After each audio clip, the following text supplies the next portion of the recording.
Watson.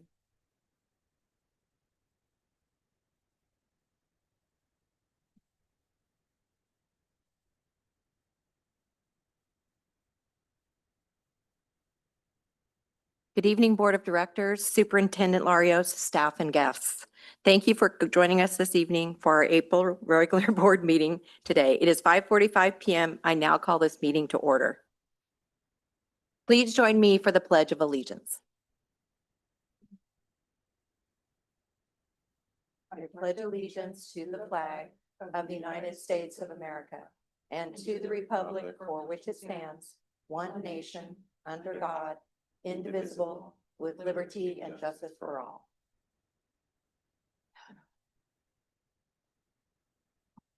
We have our agenda in front of us. Do we have any amendments or any questions?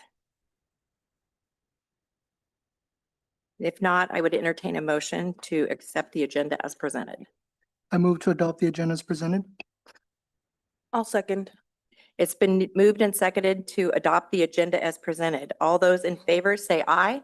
Aye. All those opposed, same sign. Motion carries with a 5-0 vote. We now have an agenda. At this time, I would like to invite our schools to present their recognitions. First, we will welcome Woodburn High School cross-country coach Carlos Meneses to introduce our cross-country state qualifier.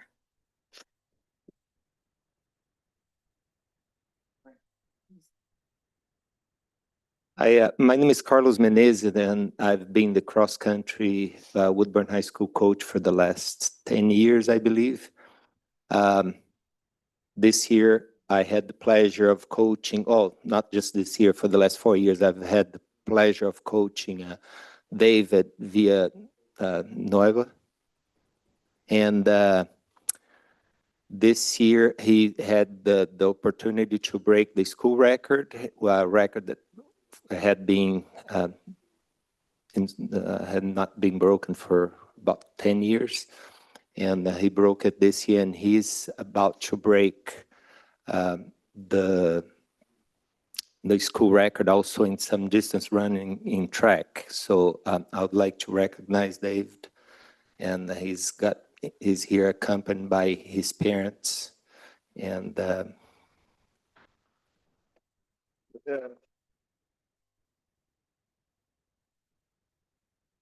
thank you. Thank you much. Okay, sounds good. No. Good job. Come on, boy. We're gonna take it where we get.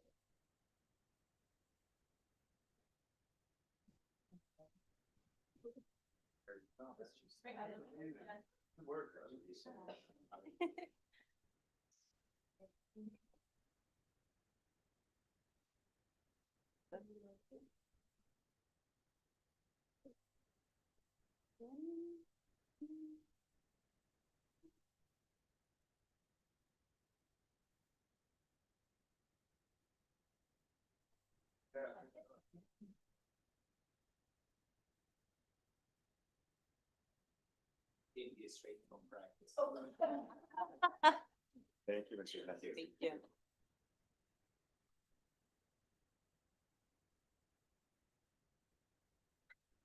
Next, we would like to invite our Director of Student Services, Michelle Muir, and her team for the Bridges Community Transition Program for the recognition and report.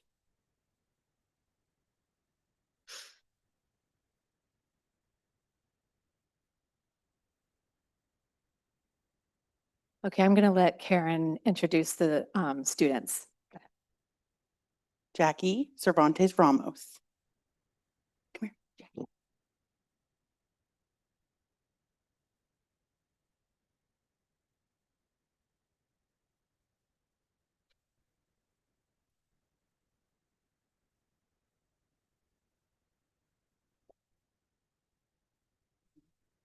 Yeah, okay, you ready?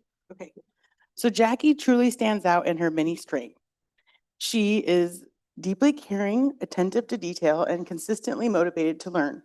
Over time, she has grown into a strong self-advocate, confidently expressing her needs and preferences. She often is the first to notice when someone is absent, showing genuine concern for others, and her natural organization helps those around her stay on track, knowing exactly where everything belongs. right? Yes, you do. Jackie has made meaningful contributions to her community through volunteer work at Meals on Wheels and Love Inc. Over the past 2 years, she has also begun using her AAC device to make powerful communication and is greatly expanding her ability to connect, advocate for herself, and engage socially. This growth has been incredibly rewarding to witness, and it has brought joy to both Jackie and the staff who support her. She has a wonderful sense of humor and loves to joke around. Yeah? And she is always bringing other people smile and laughter. Jackie, as she prepares to age out of the program this year, she's looking ahead to attend a day program in Salem a few days a week while continuing to volunteer at Love Inc., right? Yes. We are so proud of Jackie and what she has accomplished.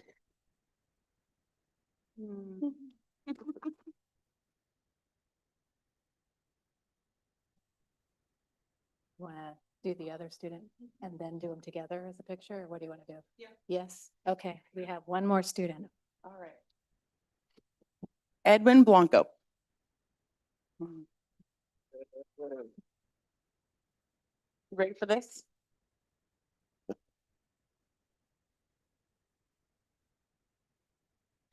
Edwin has gained valuable work experience through the McDonald's work program, serving as a custodian at Nellie Muir and volunteering at the food bank and Meals on Wheels. He has earned his food handler card and is known for his strong work ethic and positive attitude. He always met all his IEP transition goals and has as well overcoming many obstacles. While at Bridges, Edwin plans to, or after Bridges, sorry, Edwin plans to work at Burger King while pursuing his dream job of becoming a DJ. Edwin has become the best addition to this program, and we are so fortunate to be a part of his journey. We're excited to see where his future holds. Stop it.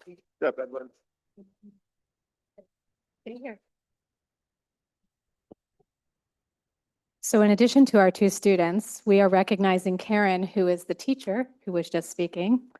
Karen Real has been teaching for quite a few years.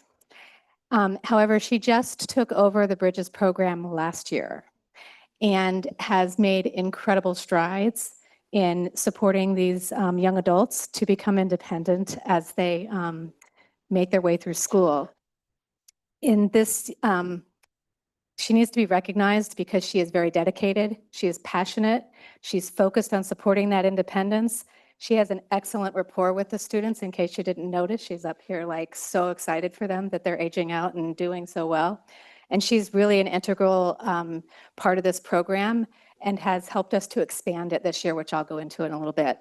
So I just want to thank you for being the amazing teacher that you are and educator that you are.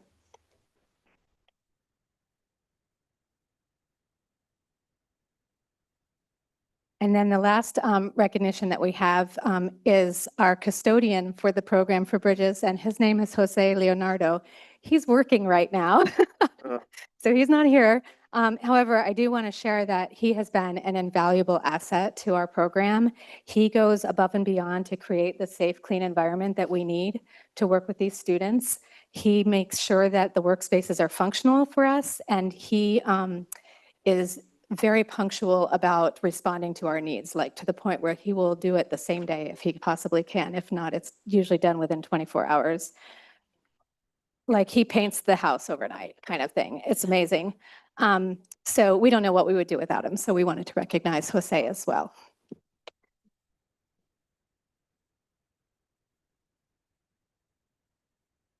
We're going to take pictures now.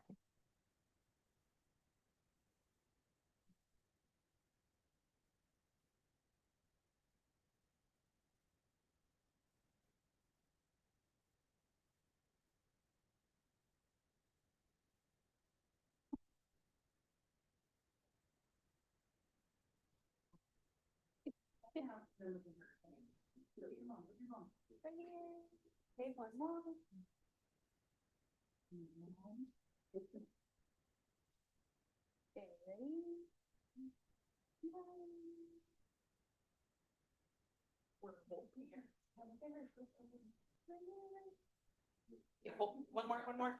I'll give him up. Prepare.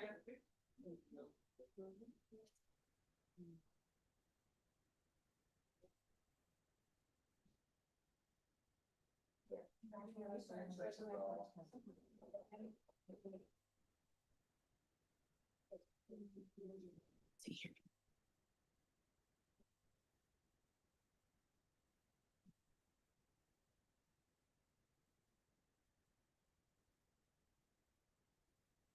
You want to pull up a chair?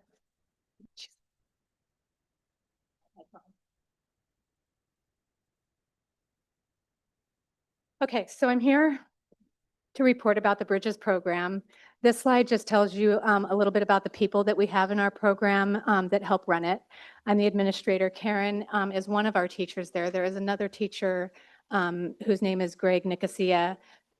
Because we have two separate programs in one, we need two teachers. We also have career specialists who help set up the job sites that we work at or the students work at. And then we have a job coaches, basically, that go out and help job coach. Next. So Bridges is expanding. So if you look at the table, we had 19 clients last year. This year, we started the year with 28, and next year, it's looking closer to 41. So we are growing exponentially. As a result of that expansion this year, we used to have one teacher last year. We now have two. We've increased some of our job coaches as well to help with that. And the biggest thing that we did was we have kind of two groups of students. One of those groups are students who are functionally in need of a lot of support. And the other group is students who could go to college, who also need support to do that. So what we did is we worked with Chemeketa to make a partnership, which we just finalized last week. And next week, they're going to start attending at Chemeketa, and we have a classroom there that they will go to on a daily basis and access classes with our teacher as well as with theirs. So we're really excited to start that, that program as well. The mission of our Bridges program is to create pathways for our clients who are 18 to 21 years old. So we're committed to helping them support them in becoming young adults and meet all of their post-secondary goals. When we talk about post-secondary goals, we're talking about the goal that they have after they graduate from high school, right? And so they are students who are qualified for special education and didn't quite finish what they needed to do in high school. And so we're continuing to support them till they're 21. They might have a modified diploma, they might have extended diplomas, they might have certificates of attendance. They have to be a resident of WSD or approved to have inter-district transfer like other students. In this case, this program can be part-time or it can be full-time. It's really driven by the student or the client, right? So we meet with the clients and we say, you know, what's your goals? What do you want to do? How do you want to get there? Here's what we have to offer. They could come an hour a week up to full days every day, right?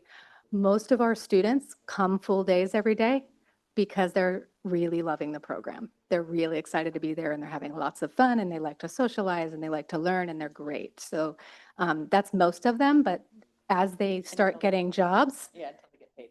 and they start getting paid, they start going, yeah, maybe not. We'll go ahead and we'll work more than we go to school, right? But that's our goal, right? Is to get them paid employment. So we're working towards that.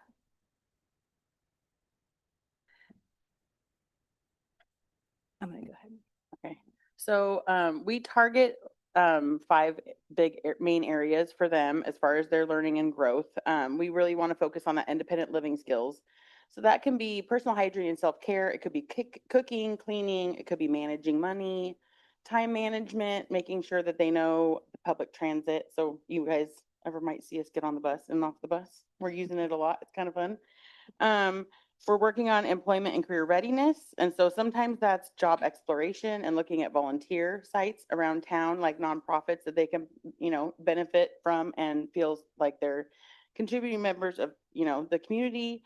And it could also just be working all the way up to paid employment, but there's also obviously steps in there with the resume and the building up of all the like work experience. to get that going. And then we have a lot of social and communication skills that we work on, and that can be, we pretend that we're at work when we're at Bridges. And so we have to have professional relationships, we have to have professional communication, professional problem solving skills, and those kinds of things. And we're also learning different ways to communicate. So we have a growing number of kids who are using an iPad as I referred to with Jackie, like an AAC device, which is they push buttons on an iPad and it interacts for them, and so that it helps them have a voice. We are really focused, especially since Michelle got here, on community access and participation, which has been great. Our goal is to get every one of our clients out into the community for half a day or half a week. And so they're in academics and doing the things there, and then they're also in the community for about half their time. And then self-determination and personal development. Like, we want to make sure that we're not driving this bus, but they are. And that's really just what that's about, and making sure that this is all about their goals.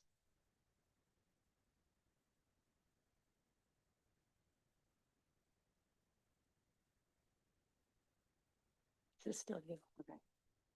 So this next slide is looking at all of our work sites and community-based instruction schedules. And so as you can see, every day we have something going on in the morning and the afternoon that is an opportunity for the clients to get out in the community in a meaningful way. There's some volunteering going on at Meals on Wheels, the food bank, McDonald's, Safeway. These are all ones that we've had for some years. We also have a group that goes to Speedster, which is down at the Transportation Museum in Brooks. I don't know if you guys have been there, but they build a kit car. So they like build like it's really cool. It looks like a Model T, and they're just like grinding it down, and they're doing all the welding, and they're doing the upholstery, and it's like, that didn't even come from a frame. It's pretty cool. And we now, yeah, so we have Love Inc. in there as well. The new ones this year, we've worked with the district a lot, and that's awesome. So we have some kiddos or clients going over to Cipriano to work in the mornings. We are also, as we mentioned with Edwin, he's doing custodial things over at Nellie Muir and learning skills that way. And we also have just starting this week, there's somebody over at the high school working on doing security. So those are all things that I am appreciating from the district, that we've partnered with them. The more the merrier. If anybody else needs some help, we're here to help. But yeah, so we've gotten some good ones started this year too, which is great. And as we talked about earlier, we were trying to get them out into the community for about half of their day, or at least touch points out into the community. So this is actually Jackie's schedule. She goes out at 10 o'clock and makes sure that at the high school, we break down boxes for them, and then we pick up our lunch. And that breaking down boxes helps them before they go to the food bank or Meals on Wheels, because it's kind of a prerequisite skill to go over and volunteer. And so we're working on those things. On Thursdays, we go on an outing. So we've been downtown, eating over at the restaurants, or going to the outlet mall, or going to Walmart and making purchases. They're ordering with their own iPad. It's pretty impressive, to be honest. I'm pretty excited to see that. And then she also goes out to like the bus training and Love Inc. in the afternoons on Tuesdays and Wednesdays. So, but we obviously are fitting everything else in between, and just wanted to highlight that. So the other piece of the Bridges program is that we are connected with agencies in the district and out in the community, including things like the vocational rehabilitation, right? Or the children's services and those kinds of things that will help us and provide services for us. So like vocational rehabilitation will provide job coaches as well, even when they get out of our program. And that way they can continue to get support should they need them. And so we have a big partnership with multiple agencies, mental health agencies, disability services, that kind of thing. We also have career readiness and all of those work sites. There's a list later, I don't need to read them, but there's a huge list of work sites we've been expanding this year. There's things like continuing education, where we've been looking at like cosmetology schools for some of the students, or trade schools, or like Chemeketa Community College, and all of those kinds of things. So there's a lot of partnerships that go along with the program. This list, or this group, is all of the stuff, all of the work sites that we have going now, currently. And that's it, right? Okay. So I just wanted to say thank you. We've had an amazing time this year. This is my first year here, and it's been amazing with the partnerships that we're doing, and the students and clients are doing amazing work out there. Thank you very much. Thanks. Thank you. See you Thursday. Yeah, does anybody have any questions? Comments? Comment and a question. Okay. Well, thank you. And having had a nephew that went through a similar program, really appreciate also all the added partnerships even with the school. It was all exciting to hear. One quick question I do have is, do you know why the exponential growth of numbers? Is it that people are now realizing it's there and wanting to use it more? Like, what is the reason for that jump? What do you? I think, yes, you hit it. I think I came from the high school, and so the kids moving in this last year, we had a large group moving in that were diverse learners this year. I mean, a wide variety, and they knew me from the high school. So you're opening up a new door, but there's a familiar face. And Greg has also been someone familiar at the high school. And so it's kind of like, oh yeah, we're just getting back together. We're just in a new building. And I think that that has been a welcoming aspect of helping us grow. Yeah. But I do think the word's getting out there, and we're communicating with the high school and just making it bolder. Yeah. Thank you. So even though it's only till they're 21, do you check in with them past that, or to see how their progress is past your program? So every student that's in special education, once they graduate or age out, we are required to check in with them the following year. And that is in our special education report card for the district, as far as how many of the students, first of all, respond, we are 100% response. We get every single student, because we have Joaquina. I don't know if you know Joaquina. Joaquina knows everybody, so she calls everybody personally, and they all respond, right?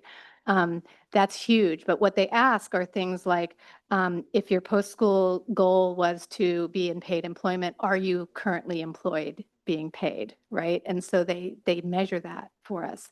And our percentages are quite high in comparison to the rest of the state, or the state average, because we have so many community places that try to hire the students or keep them volunteering if that's the level that they're at, right? But they do that, yes, to answer your question. We do that every student after their year of graduation. So with the large enrollment rate from last year, do you guys have a waiting list, like other people from out of district also wanting to come in? We do have, well, first of all, there's not a waiting list for students who are Woodburn students. We serve Right. all Woodburn students. We have had people who expressed interest in coming here. Up to this point, the rule that we've been following is if we had already had you in high school, like if you were on an interdistrict transfer and accepted into high school, you could continue till you're 21. We have not been accepting students from out of district after they've turned 18 into our program. We figured they should have been here all along for us to continue them through 21. Beforehand? Yeah. Thanks. Michael? Are there any current capacity or staffing constraints that are going on? Not since we added another teacher, and I also added another job coach this year. And I think that I'll probably have to add a little bit for next year, because if we hit 41, I don't think I need another teacher, but I will probably need some more job coach time for that. But I haven't had any difficulty figuring out how to make that happen within our budget that we have. Well, Karen, I just have to say, like, I appreciate you and all you do for this program, and I can tell how much you love these kids and that your heart is so in it by the emotion you showed with those two that are leaving. You do a fabulous job. All of you guys do. So anyway, take that back to your team. Okay. Yeah. Thank you. Thank Did you. Have a question? Yes. Okay. Covered. All good. You're good? Thursday.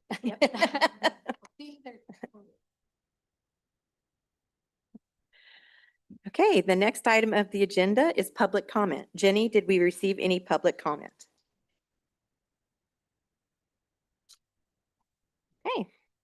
Thank you for being at the Woodburn School District Board meeting tonight. and for sharing your comments with the board. Hearing from our families and our community is important to us.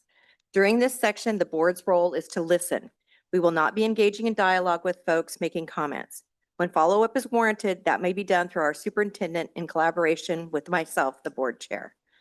As a reminder, we model the way for our children. Please keep your comments respectful and do not personally identify staff or students by name, as it may violate personnel and student privacy laws. In accordance with Board Policy BDDH-AR, the board will not hear comments regarding any individual staff members. We want to leave time for everyone, so please keep your comments to 3 minutes per person. We have a timer set for your convenience. Thank you. So I would like to invite Max Sanchez up to read his public comments.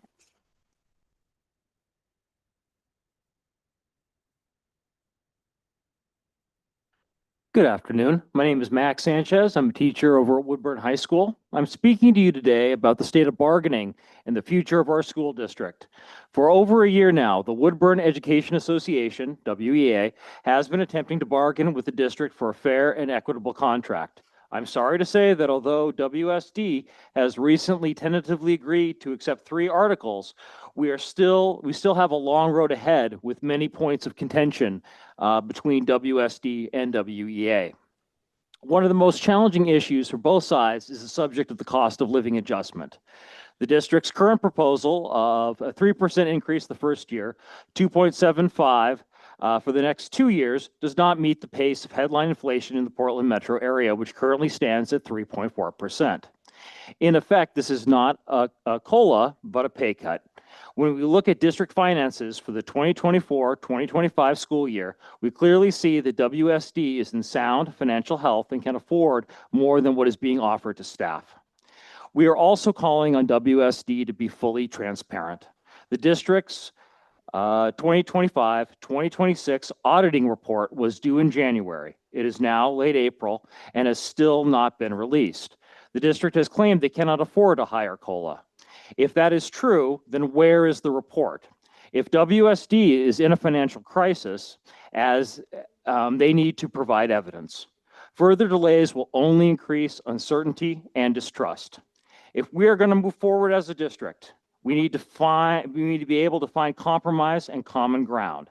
So far, WSD's approach to negotiations with WEA has been to cross out entire articles or proposals, often with little debate and without addressing staff concerns.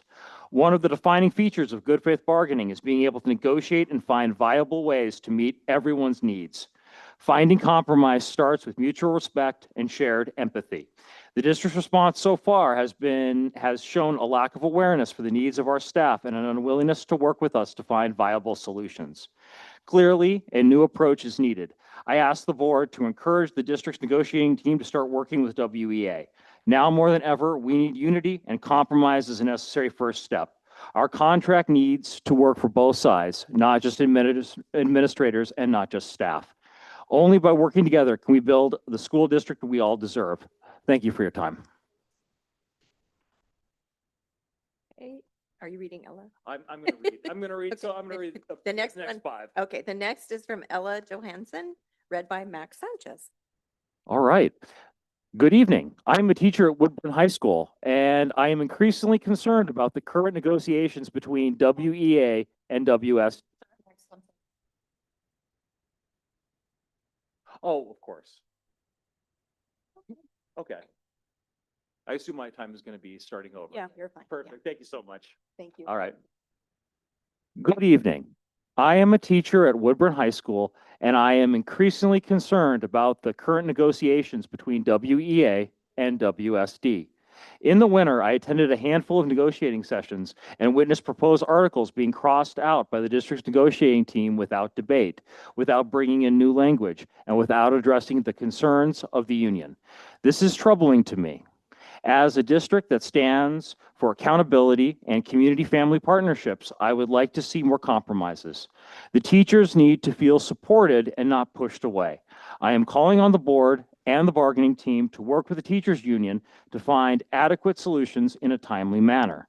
Uncertainty in this community is the last thing we need. So I urge you, please, we need to move forward together as a school district in order to do what we In order to do that, we need more transparency and more compromise.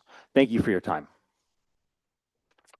Okay, the next public comment is Chris Ruffalo. Okay. Read by Max Sanchez. Dear School Board, I am writing this to one of you specifically because we have had a human interaction in the past, and it wasn't too long ago that you were on the other side of that chair asking for improvement in your own conditions and/or compensations. The union gave us a template in which to pen one of these, but following molds has never been my jam. So I'm going to speak to you person to person, as if I knocked and you spun around in your chair to listen. I'm referencing the good old French Prairie cubicle days when we all felt like we were in the same boat and everyone was accessible and approachable. Those of us who are around to remember quite well what it was like the last time around in negotiations. Things got dragged out far too long, much longer than they needed to. And it basically turned into a game of chicken. At the breaking point, we, the licensed staff, received an email telling us to turn in our badges and laptops on Friday. Very little learning occurred over the next 48 hours. We just wanted to spend quality time with the kids and try to soothe any fears they might have while we suppressed our own. I think that is what leadership looks like when it is centered in genuine affection. You take care of people put in your charge and place them above instead of below you. The kids, like us, are savvy to what hypocrisy looks like. They, like us, can tell when they're being sold a story that doesn't quite add up. It's like the purchase and handout of the One Team, One Dream t-shirts while approving a hefty raise yourselves and then saying there's nothing left for teachers. The business of education remains a business of human relations. Otherwise, they'll all just go online and we'll be out of a job. One of the remaining sticking points to the current contract seems to be COLA. The simplest starting point is that it has to be above inflation. Can we be honest with each other and respect each other enough to begin communication here next mediation, or will things drag out as they have been? One group refusing to hear and the other tired of talking to closed ears. Despite its demonstration as such, care and connection doesn't happen through a slideshow. It is in everyday interactions, how one is willing to listen and compromise so nobody has to lose. As someone who's been around for a while, should history repeat itself, I don't think we're going to blink. If a strike is what we'll be pushed to, then a strike is what we'll do. Long stop pretending, but somehow still hopeful. Chris Ruffalo, WHS teacher for 23 years. Jason Levin, read by Max Sanchez. You guys getting tired of me yet? All right.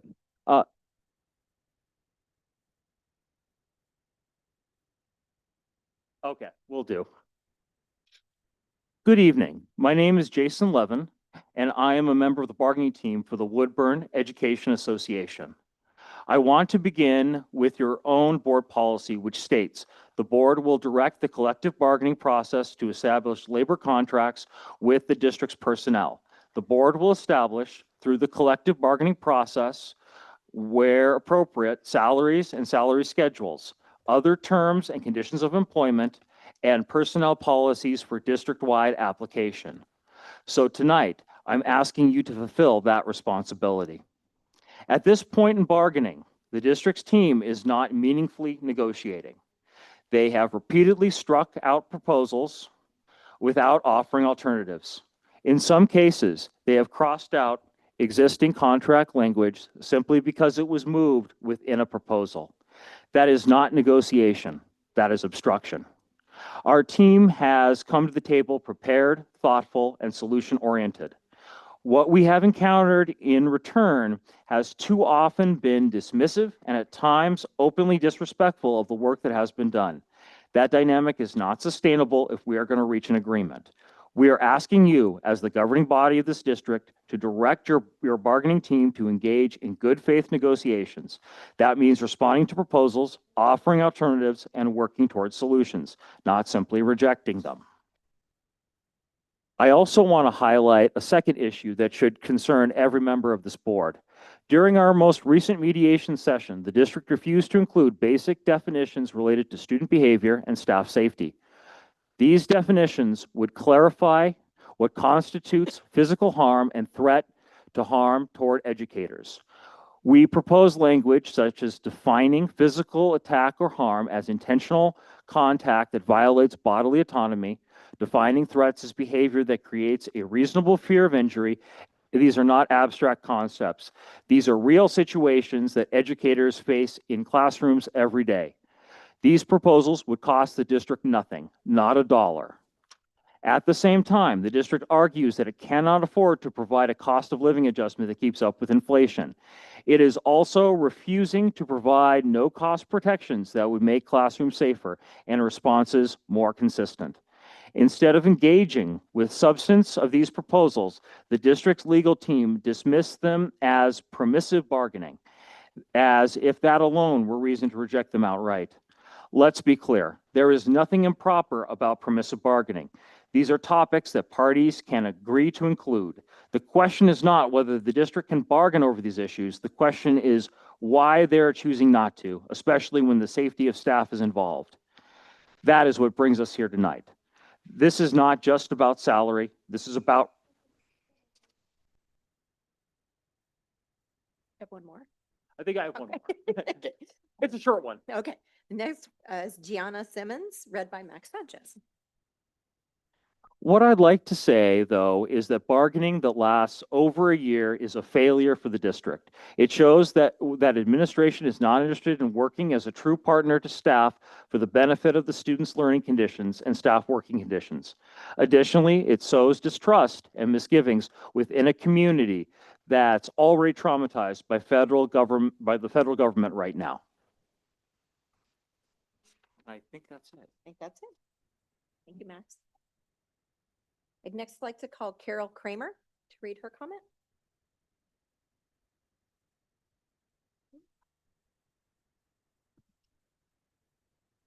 Hi, good evening. Good evening, School Board and Superintendent Larios. Across the district, classified employees are the lowest paid employees, and yet we do the jobs that keep the district running and students learning. We are the educational assistants and special education assistants assisting teachers in classrooms with student learning goals, but we are risking injuries daily, working with the increased and escalating behavior issues in our schools and classrooms. Injuries are documented regularly. Our custodial staff works day and night shifts, and our grounds people and maintenance crews put in hard work on our campuses. Nutrition services keeps our kitchens open, serving 2 meals per day to our students in 11 schools and educational facilities, not to mention after-school care and all the field trips, and it goes on and on. Campus monitors are the front line for security within it and outside our high school and middle school walls. The office specialists in every building handle bus dismissals, attendance, substitutes, record keeping for all manner of emergency preparedness, plus anything office related you can think of. Homeschool liaisons, the Welcome Center, and those working with newcomers are the overworked backbone of our phenomenal dual language programs that are foundational to this district's goals and identity. Our IT techs keep us magically repaired, updated, and connected. Classified employees do the very most with the very least compensation. A large percentage of classified employees not only work a full day in the district, but also hold second and third jobs concurrently in order to simply survive. The district has not offered a cost of living equal to inflation. This gap in financial safety and security has increased our stress, our exhaustion, and more sick days are used. Our current 2.5 COLA is not something that can be sustained over 3 years for those of us who do integral jobs that allow the district to literally function every single day. Our contract and the district's policy says whichever union gets the higher COLA gets applied to both. And so classified is in this with the teachers. We need a higher COLA. The district needs to show that it values the incredibly hard work that classified staff do every single day. And we classifieds deserve to be paid a reasonable wage. One job should be enough. I hear conversations daily. Wonder what Amazon's paying. what are different school districts doing? We are seeing people leaving to greener pastures, and it is more economical and smarter to keep and retain people than to have turnover and new people on this cycle that we seem to be getting on. I just encourage the board to do your part in encouraging the district's bargaining team to bargain in good faith, find a common ground. Thank you. Thanks, Carol. I'd next like to call Tony Salm for his public comment.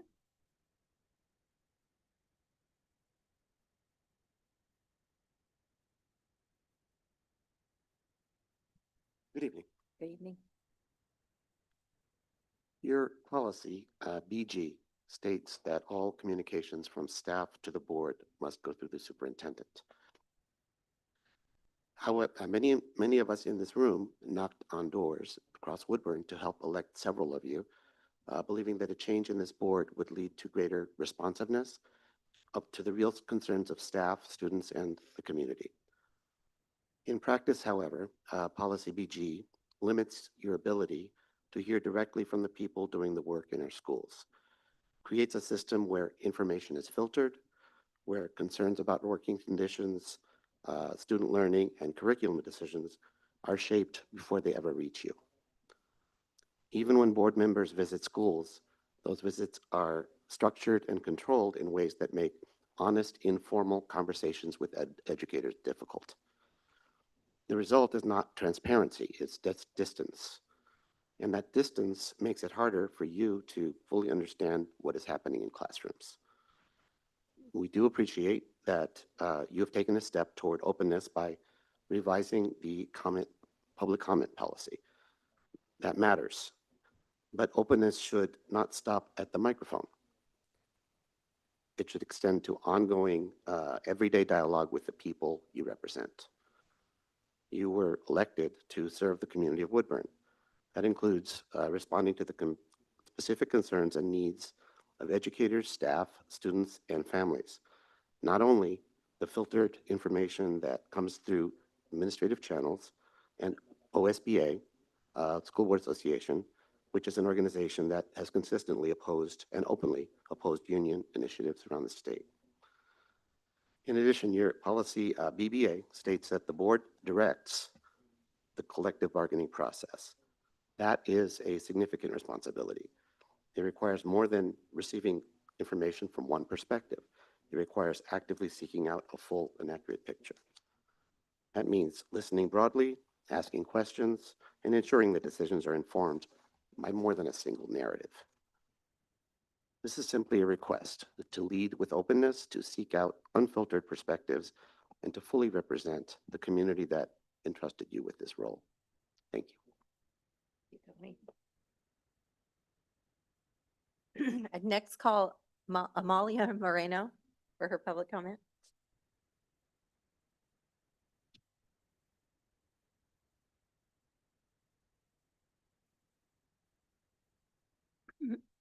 Good evening.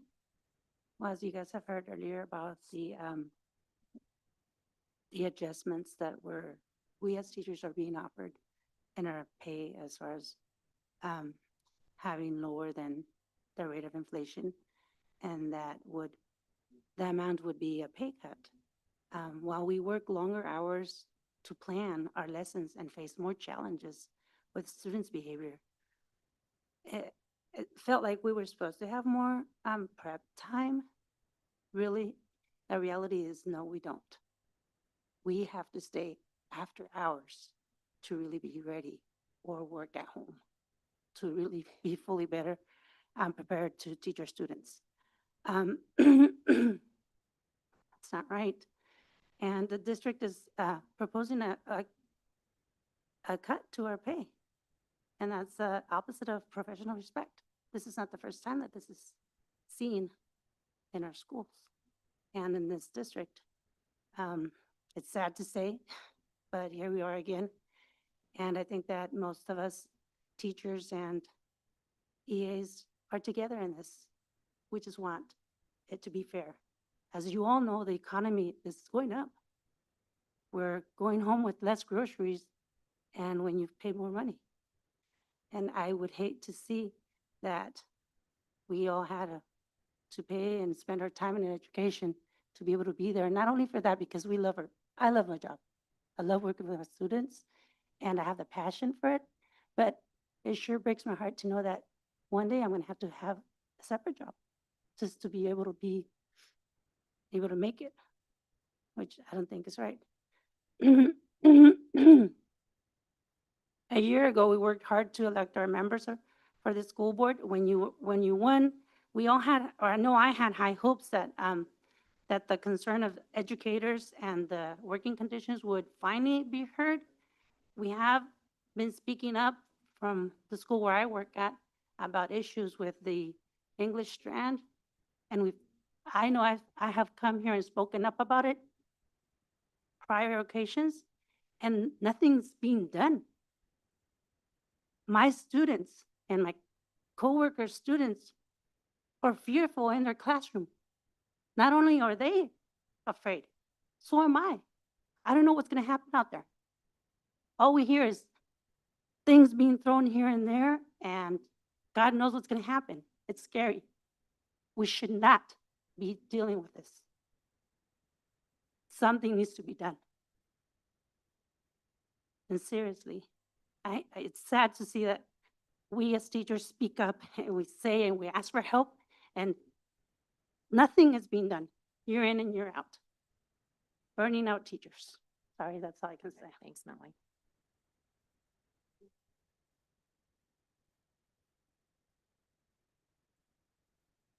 Okay, we'll now move on to board reports. We'll go around and each share how we are moving the district mission. Each board member will have about a minute to share. This is an opportunity for us to use the community engagement worksheet from last month as well. What key messages did you share this past month, or what other community or school opportunities did you engage in? Well, I attended I think the district-wide concert. But beyond that, just preparing for the board meeting. Annabelle? So Dia del Niño, which happened this last Saturday, and also the French Prairie Middle School's Parent Club, being active in those spaces. Okay, Rosie? The last engagement I've been to was STEM, and then of course we had lots of changes at work and my Russian Easter that required a lot of my time. So that's all I've done. Michael? I recently attended a leadership training in Salem and have also been diving deeper into the member handbook. I went to the college and career fair at the high school, which was fabulous. And I also went to Dia del Niño, which was really fun. And I've been doing bargaining and just meeting with Juan and keeping busy. Okay. Office of the Superintendent. We will now move on to the Office of the Superintendent reports, which include a variety of reports this evening. Before I turn it over to Superintendent Larios, I would like to kindly ask the board to please hold your questions to the end of each presentation. Thank you. Yeah, so we've already heard from our Bridges staff and the report, so I'll go ahead and move up and invite Arthur Academy to join us here at the front and share their second report. They presented earlier in the year, but per charter, they come back and present a second time. So welcome. Yeah. Happy to see you tonight. It's all right. Hello, everyone. Nice to see everyone this evening. All right, this is my favorite because it has the word successes in it. And who doesn't love to talk about their successes, right? So let's go ahead and talk about reading. We, in our kindergarten and in our first grade curriculum, we have two different reading programs we use. One of them is called RMT, which is Reading Mastery Transformations, and the other one is Reading Mastery Signature Edition. And the Signature Edition is kind of the older one that was like our original that Arthur Academy kind of founded their whole curriculum around with direct instruction. Well, recently they came out, like last 4 years, they came out with Reading Mastery Transformation. They kind of transformed the old into the new, and it is so rigorous. These kindergartners, they know how to read, and I can't wait till you come on Thursday. I hope every single one of you comes because I want you to hopefully be able to hear some of these kindergartners read because they are incredible readers. So we have 2 reading programs. Right now we have 3 groups running for, it says 2 groups, but we have 3. We have 2 groups in RMSE. And for the first time ever, we have a high group that's able to get into that Mastery Transformations program. And they are writing sentences, like perfect sentences with beautiful handwriting. They have amazing comprehension and they are just fluent. And they are going to finish the RMT program. That one group is going to completely finish their curriculum in 7 days from now. And then they get to do a little novel study. And then we're going into first grade curriculum. And we plan to get to about lesson 20 in the first grade curriculum. So we're super excited about that. And then in first grade, last year we didn't have an RMT group. We didn't have kids that tested into it that were quite high enough. The COVID years were still kind of hanging on to those little guys. But we have 12 kids who are in a group for first grade who are going to be finished with theirs at the end of this week. And they are going to start a bunch of novel studies. And so that's pretty exciting for us. So that's all about reading. Here's our mastery scores. You can kind of glance over that. We consider 90% to be mastery. Any student who is under 90%, we get them intervention and we get them lots of what we call individual turns. So they get to answer lots of questions and they just get a lot of extra practice between teachers and intervention specialists. And there's a little example of that next test up there. So for math, our 3rd graders are about to move into the 4th grade curriculum. And so we're super excited for that. We just have had a lot of progress this year that we haven't seen since COVID. And it's just so exciting to see. Oh, also, before we move, that little mascot there, our mascot has changed about 5 times in my 5 years of being principal at Arthur Academy. And so that is Penelope. Isn't she so cute? Penelope the panther. Yeah. We actually gave our mascot a body, which most people don't do. Oh. Here's our math mastery scores. Again, you'll see that everything's at 90%. 5th grade is just rocking it in math this year. They're at 100% in this curriculum for their test scores. So that means that basically all the students are 90% or higher in that class. This is really exciting. We keep getting nominated for the Best of the Willamette Valley Award. And so there's all the awards we've won. We started in 2024 and we also have won a gold, but I don't know in what category yet for this year. Attendance and tardies. I think all across the entire world, it feels like attendance and tardies are really hard with students right now. So we're doing a lot of different things. We have a Beat the Bell challenge going on right now, which basically means students who are in their seat right when school starts, we do a drawing from a hat and whatever family that is. So if it's siblings, it's our parking pickup numbers. We kind of cheated there a little bit. So whatever family gets drawn, they get a free dress down day the next day. And it is competitive. Once in a while, we'll pick a full classroom and hand out the dress down coupons so that the whole class gets to dress down as a bonus. And we're working really hard on classroom attendance. So teachers are really rewarding their students for being in their seat as soon as the bell rings. And then we have this posted up in our hallway. You'll see it when you come on Thursday. That just shows our percentage for our school-wide attendance each and every day. Our favorite fundraiser this year was Tattoo a Teacher.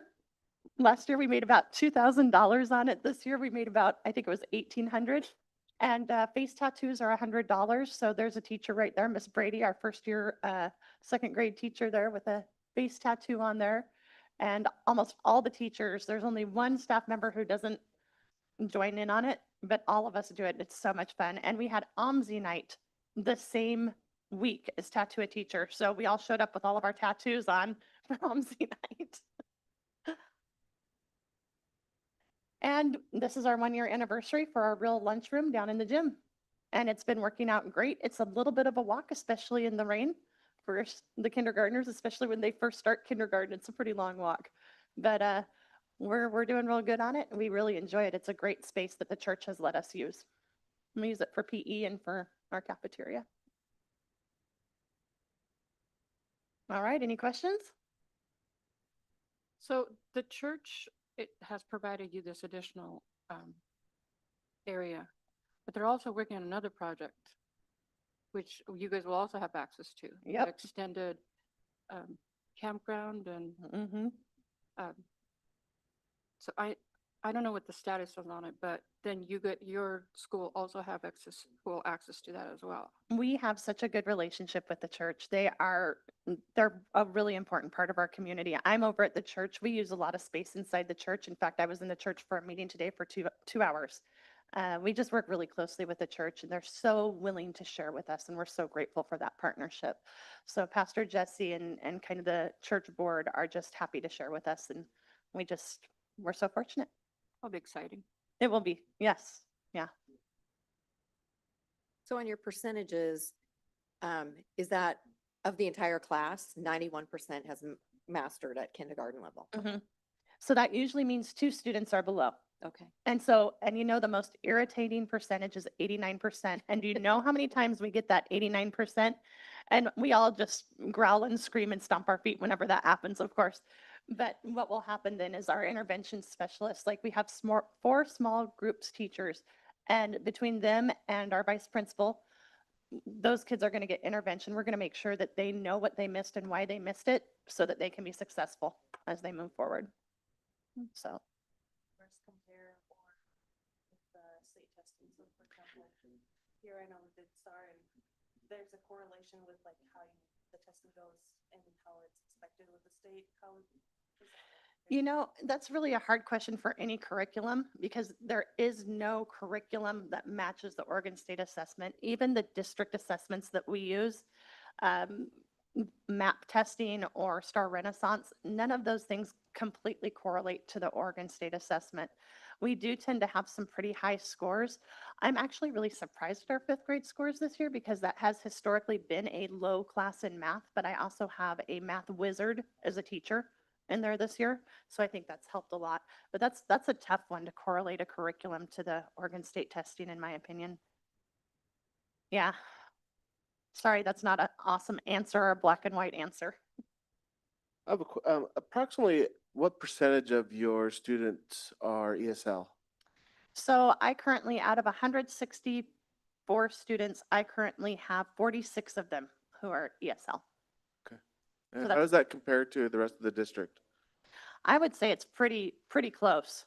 We have a lot of students who do come in who speak 0 English when they come in, and parents understand we don't have programs that are half English. We don't have half English, half Spanish. We just do English programs. And so I would say that is very comparable, but I'm not in the elementary schools in Woodburn other than my own. So I don't have an exact number there. Thanks. Yeah. Any other questions? What specific instructional strategies are driving those mastery gains? Pretty curious. We have a direct instruction curriculum that we use, and that is basically what our charter is founded on, is this direct instruction model, and it is scripted. And so teachers are doing what's called a call and response. So for instance, in a 1st grade classroom, if a teacher is asking a question, we are going to expect that every student answers. And so for instance, it might look like this. Our hand goes up, that's our focus point, and we might say, listen, what's 1 + 1? Get ready. And everybody knows to respond, 2. And so you'll hear 2 from all the students. You don't have that one student who's always got their hand up in the air, who always has the answer. We expect every student to know this material because we've taught it to them. And it's explicit, it's step by step. And a lot of people don't really care for direct instruction, but it has worked for Arthur Academy, and it definitely works for our community. Yeah. Well, I'm not going to be able to make it, but I know, and I was really looking forward to it. So maybe I will arrange to do an unofficial so that I can come over. Okay, I'm probably going to email you and bother you about that, Debbie. I know you will. I'll get a hold of you somehow. I want you to hear these kindergartners Yeah, read. I do want to see that. Is everybody else going to make it, I hope? Yeah, okay. Thank you so much. Thank you. Really. I'll see most of you on Thursday. Debbie, I'll be in contact. Okay, sounds good. Strategic plan update? Sorry. Yeah, next report is an update on where we are with our strategic plan revision refresh. As we're well aware, the strategic plan expires at the end of this school year. So we are currently undertaking a project to refresh it, revise it, and ensure that what we have in place currently continues to match what the priorities are of our community.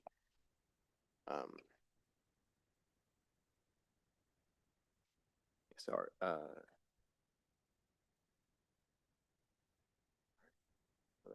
one. So a strategic plan, I think, we're well aware of what's included in it, but I think it's still worth important to kind of touch upon that and what is our strategic plan, what's a part of it, our mission, our vision, our goals, and our objectives. Our mission defines like an aspirational vision of where we want to be, 3 to 5 years.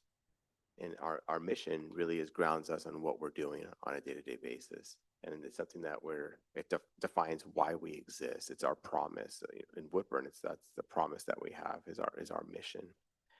And then within that, we have to consider our values. And the values help to set the parameters of how we operate. What is it that we're going to do? How are we going to live, to be able to achieve our mission, make that happen, and the vision. And then the goals that exist, and the goals are what will it look like for us to be making progress towards accomplishing our mission and the vision. So in the spring, we launched an effort to get feedback from our community. Does what we have in place match what is still being identified as what is important? We launched a survey that had almost 1,000 responses. We got responses and feedback from students, from staff, and from families. And so the next few slides kind of outline what we have seen in the survey results.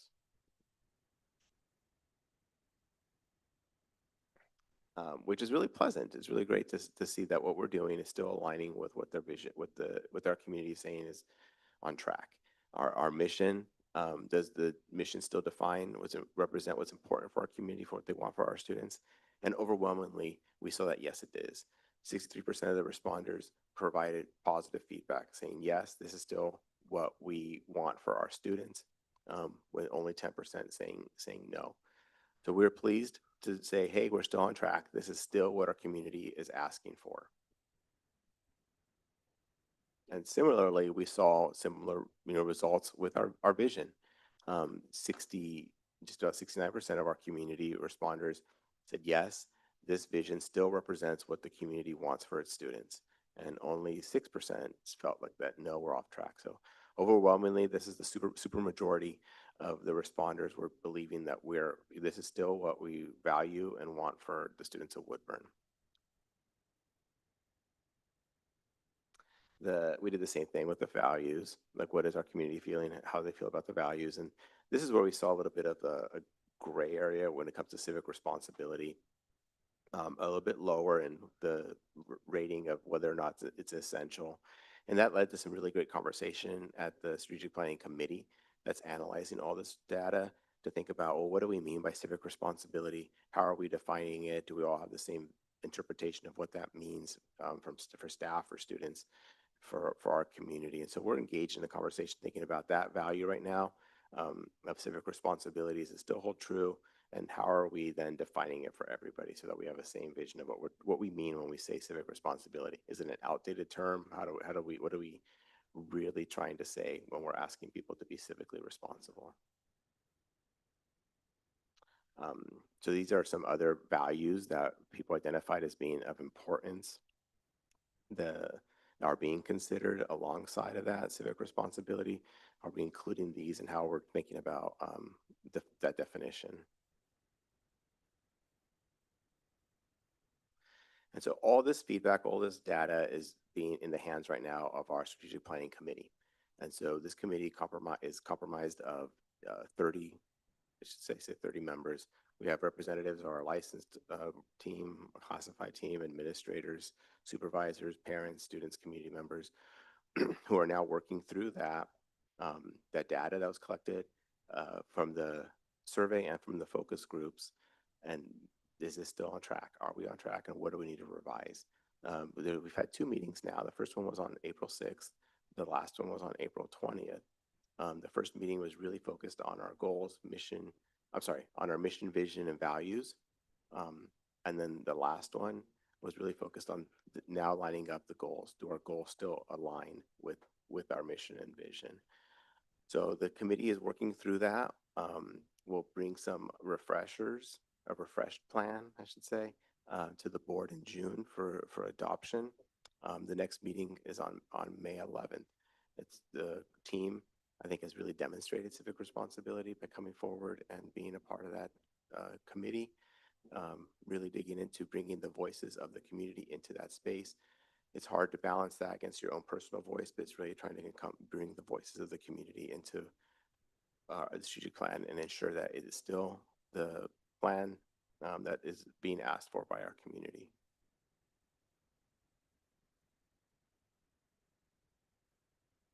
So it's an update of the strategic plan work. We'll bring another report to the board in June with another update and with a refreshed plan. I have a question.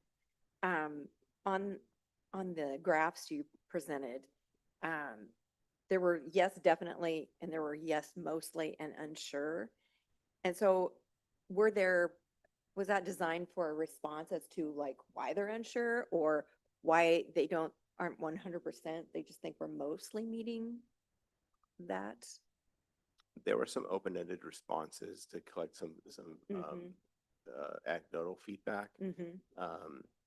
It wasn't for each of those questions, but at the bottom there was an opportunity for people to kind of step in and give a little bit more clarity for their responses, and that was part of what was being. Was there anything that stood out in that? I think something that stood out is perhaps a need to communicate a little bit more on what's being done specific to those.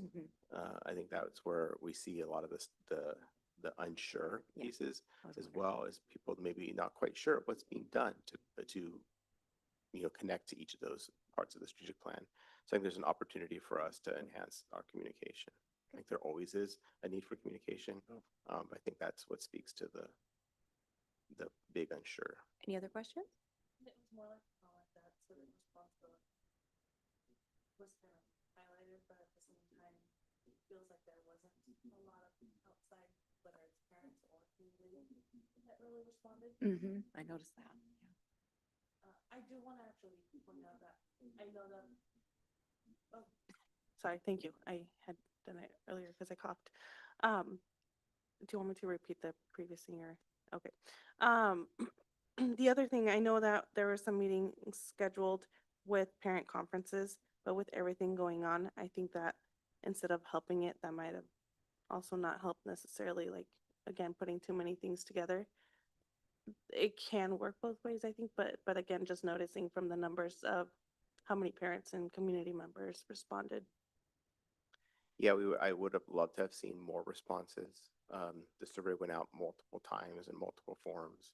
It was posted all over the schools during In the news, conferences. the newsletters. Yeah. But it's one of those tricks where it gets lost in there sometimes. But I did see it in the newsletters. Yeah. Definitely not for lack of effort. It was posted all over schools at conferences with QR codes and encouraging people to I did to see that. respond and complete the survey. Any other questions? Thank you, Juan. Yeah, thank you. Thank you.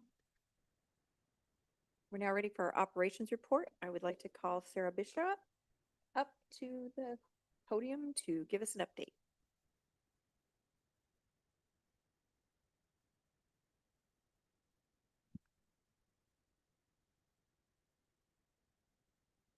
Good evening, everyone. Good evening. So in front of you, you have your 25-26 board financial report for the month of March. Again, this is your typical format of your report. I want to call attention to the notes on the revenue sheet. So we received our preliminary allocations for our ESCA funding. That's the federal funding that we receive from the federal government, passed through ODE.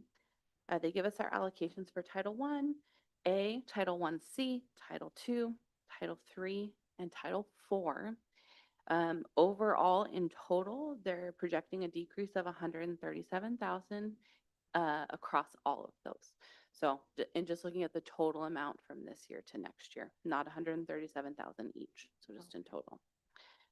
They're usually adjusted ever so slightly. Like, for example, our first Title I-A allocation for this year increased by like $3 by the end of the year. So they will adjust ever so slightly, but right now we're sitting at that $137,000 decrease. So, not necessarily as negative as we might have originally projected. So I feel like that's fairly good news, even though it is a decrease. Any questions about that? Is that pretty consistent amongst all school districts? Is that kind of leveled, equaled out? I mean, that's not Woodburn No, specific. I mean, that's across all districts, I assume. it depends Okay. based upon each district's makeup. Overall, there was a decrease in total, but I didn't compare and I'm done. I didn't compare percentage wise us Yeah. to other districts. I mainly just focused on ours. Again, those ones don't really adjust much. People generally spend 100% of their allocations. That would be the only time you'd see a major adjustment later on is if several districts didn't spend their allocations. But in these ones, they generally are spent down. Again, it'll update as we move throughout the year, but just by a few dollars here and there. If you're ever interested in like the history of the ESCA allocations, ODE posts all of them on their website. I believe they have the last 5 or 6 years posted. So if you ever want to go look, they don't do them year over year, so you have to go into each document. But of course, nevertheless, they're there, and it's kind of interesting to look at based on that. So due to this decrease over the next 2 years or 2 school years, is there anything that's going to be affected that is going to be reduced, cut, impacted? Yeah, we'll get into more of that in our budget meetings, but overall, I think our main goal is always to preserve staffing levels. So if there's any supplementary expenditures we can decrease, such as supplies purchased, extended time for doing things after school, that's mainly where we try and focus on. Again, we try to preserve staffing levels as best we can in all of these scenarios. I don't know if you wanted to add anything to that, but yeah, that's where we're looking at. Okay. Something that if you want to move to the expenses page, that I don't think we've talked about a ton is, so I wanted to call your attention out, even though we are 9 months through the year of expenses, because we annualize our payroll expenses, you see 12 months of payroll expenditures. So it'll look like we haven't spent as much in our payroll column because we pay out June, July, and August checks in June. So I don't think we've ever really talked through that much, but I think that's a common misconception that you see, oh, you haven't expended as much as you should this time of year. We should see 9 months of payroll already done because, you start in September. But because we annualize, that skews that number a little bit. That's why those projection pieces are so important there, because we do set aside and encumber those payroll expenditures ahead of time. So again, we've only expended technically 7 months of payroll, even though this is showing through month 9, if that makes sense. So we still have those 5 months of payroll left to pay because we annualize pay. And we do that for a lot of reasons. So for example, there's only like 12 working days in December. If we didn't annualize pay, everyone's December's paycheck would be very small if we paid by true working days in the month. So we annualize to smooth those out so everyone gets a consistent paycheck over the year.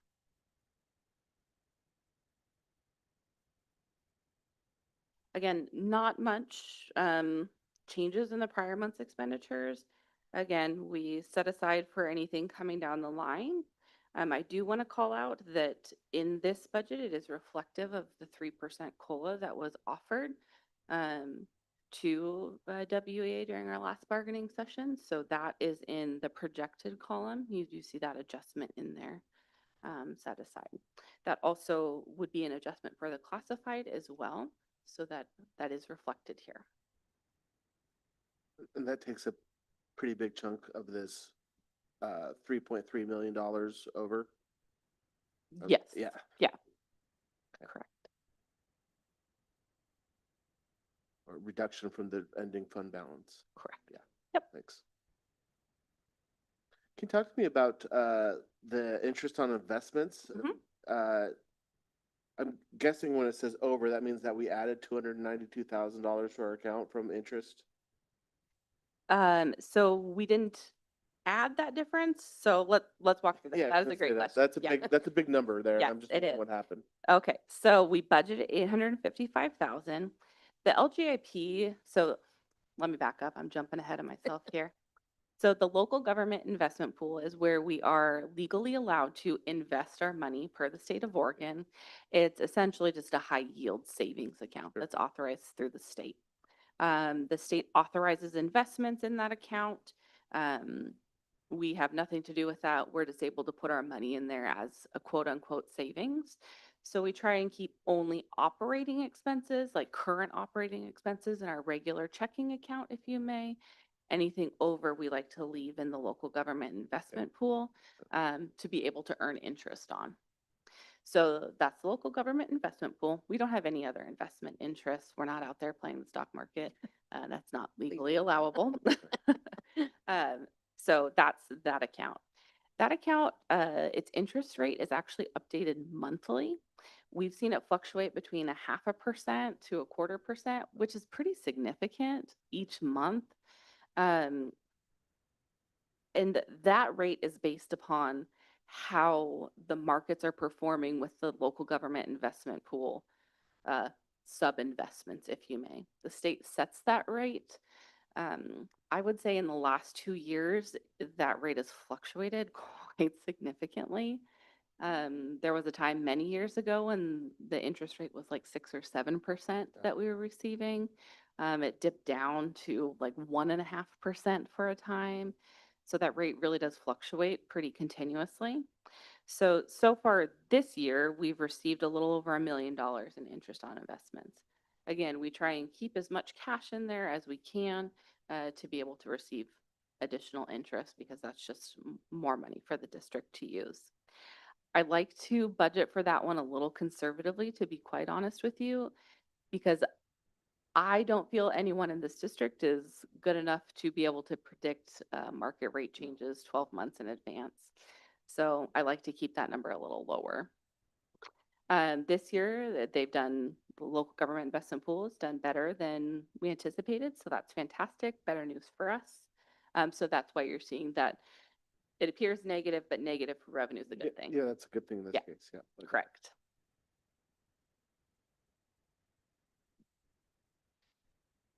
But that could change because it's selection year. The rate could change, yes, on May 1st. It can go down, it can go up. Again, I am not going to pretend to be an expert on market rate volatility, and so I won't even try and forecast those rates.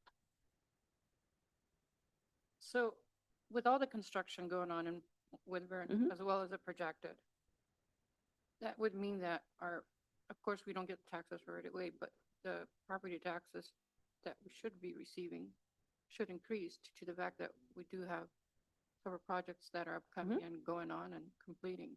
Maybe potentially others coming on, we don't know, based Correct. on Woodburn Planning Department.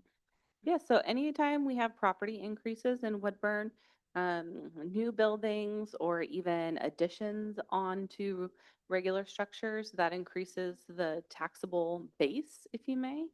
It increases the amount we receive in property tax, which is fantastic. Conversely, that decreases the amount we receive in state school fund. So any offset is compensated for by reduction in state school fund. So again, the growth is fantastic because that could mean additional students coming in, which is really the only time where we'd see a revenue overall increase because that would increase our state school fund allocation. Our ADM, or average daily membership, is the only thing really that impacts that. We do receive construction excise tax, which is set aside in a separate fund. There's very specific uses that we can spend that on. And that's a tax that is imposed on new structures within the city of Woodburn or adding square footage to current structures. That has to be set aside for capital improvements only. We can't use that for operations, and that is state law. Any other questions? Thank you, Sarah.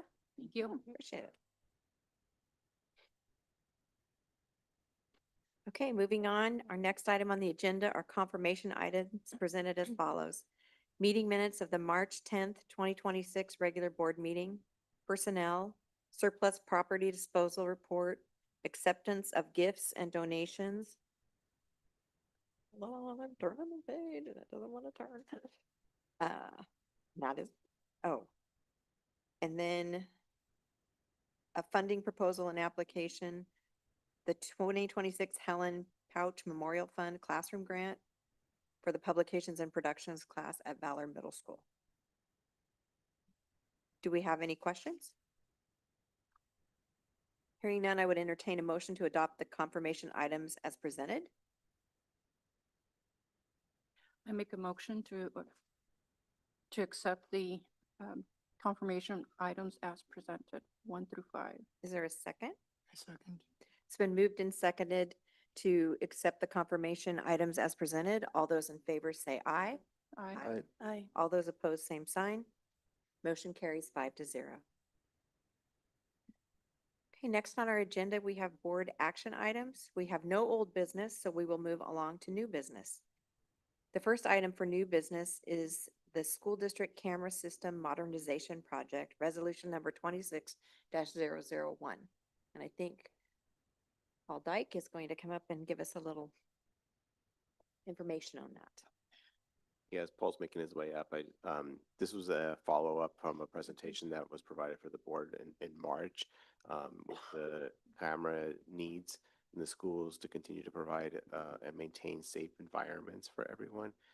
So this is proposed resolution that is in the board packet tonight is to approve the upgrades to the camera system that are desperately needed in the schools to continue to maintain safety for everyone.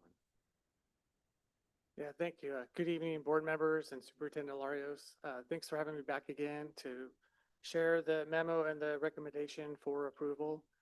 As mentioned last month, we did present on the proposal for adopting this initiative for doing the security camera project. And so there's not much different in this. The background is still put in there as presented last month. The recommendation action is 2 parts. One part was what was mentioned last month, the 5-year lease of the camera system for the remaining districts over the next 5 years for that budget. And then for the one-time current year funds to be used to purchase the Woodburn High School replacement camera, full camera replacement, full installation and all that provided by Ednetics Corporation to help us do the implementation and the installation. So. Juan, did you have any feedback to share from principals or anything? Yeah, I could provide some of that. We don't make decisions in isolation, and so we do work with our administrators in our buildings to understand what the needs are. And when we had conversation with some of our administrators about this, they, particularly from our secondary, really felt this was a priority and identified some specific needs or examples of things that have happened where cameras have either provided the help that was needed or failed to because they weren't adequate or the clarity wasn't there, like students being dropped off by parents in the early morning hours and not being there then at school and having to be able to track where that student went, what happened. The cameras were of poor quality.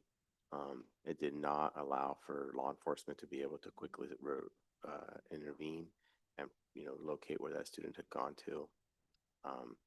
The cameras vary for sure in what their quality is. Some of them are very fuzzy.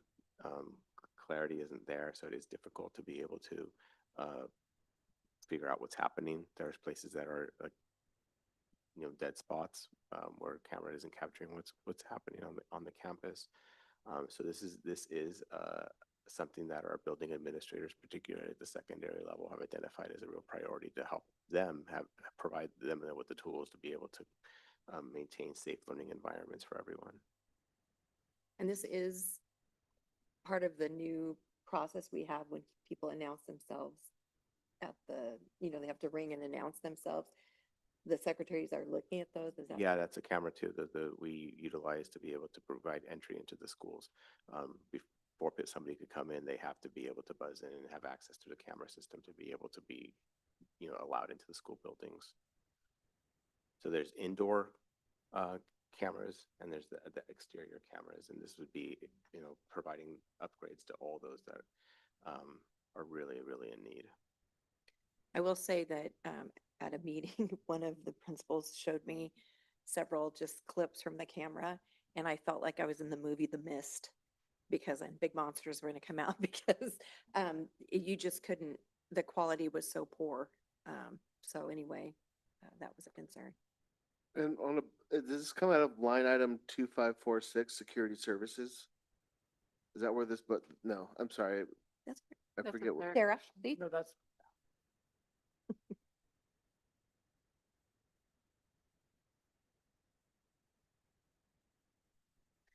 Now, this would come out of function 2660. And it's been set aside already in the budget as projected. Obviously, if it's not approved, it'll be moved out of that area.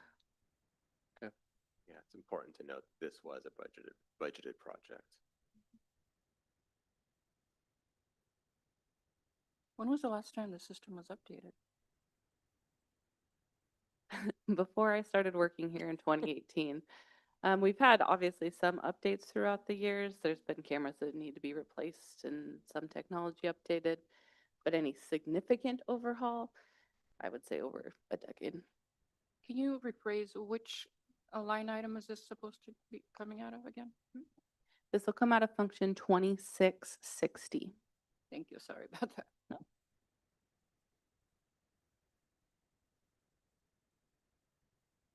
Yes, the camera system that I used when I was a building principal, and even in those years, it was difficult to use and definitely delayed some investigations and took a lot of time to try to sort out what was happening.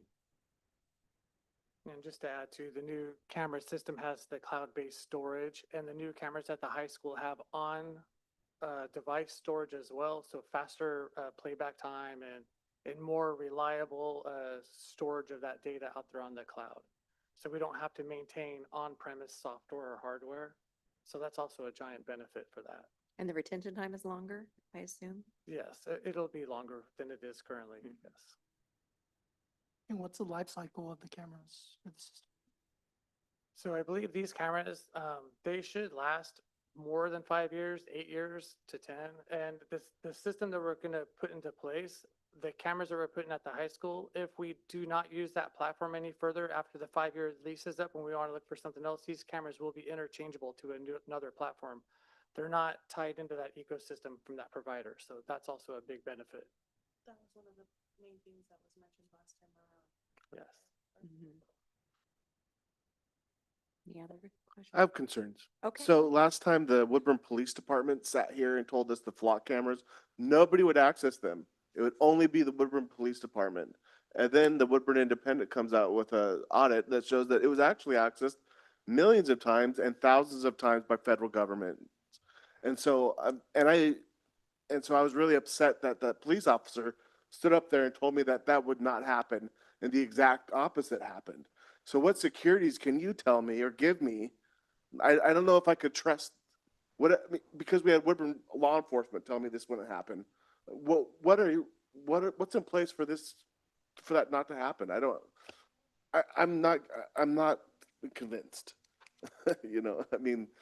Because the flock cameras, in my opinion, were we were not presented with factual information, and what we were presented with did not happen. And I really feel burned about that. Yeah, those cameras have, good, so I clarify, it's two different operating systems. But we were told, I'm just going, yeah. Yeah, I recall that conversation. And I don't know, if Paul, maybe you could speak a little bit to what some of the security systems that are in place for some of our cloud-based information systems. Sure. Clarifying point before we begin. So again, just a clarifying point, the flock cameras did not belong to the Woodburn School District. Sure. These would solely belong to us.